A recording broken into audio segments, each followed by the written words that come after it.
King Crimson works like this. All right, so when Bucciolati first sees King Crimson in like the basement or whatever, um, he sees Bucciolati.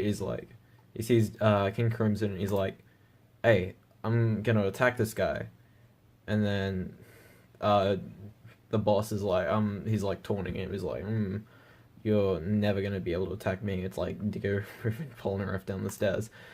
So King Crimson, he goes like, "Well, I'm gonna activate Epitaph now," and Epitaph lets him see 10 seconds into the future.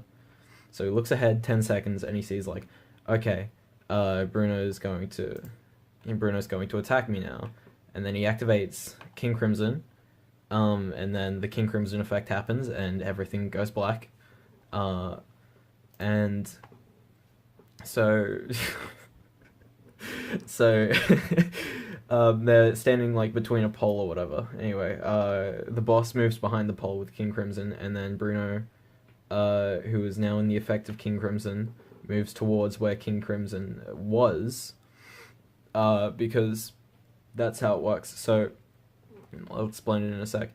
Anyway, after that happens, King Crimson's off to the side and Bruno's in this new spot, except the time has been erased. So Bruno, so now Bruno sees himself in the past at the start of the time erasure, and then King Crimson and the boss are looking over at Bruno, and they're poised to just to attack. So what happened was King Crimson activated. Bruno then is forced to do whatever was seen in Epitaph, and so was the entire universe. So everyone gets forced to do what Diablo sees in Epitaph. That's the 10 seconds of future. And then when that 10 seconds is up, they can't react to any stimuli, right? So when something happens that they weren't aware of at the start of the 10 seconds, they can't react to it. But also, it can affect them. So what's happening with Bruno here is that he sees King Crimson, right? And he's like, oh, I've got to kill him. So he goes, I'm going to attack King Crimson. King Crimson activates. Diavolo, because he's not affected by King Crimson's ability to not let anyone react to stimuli, right?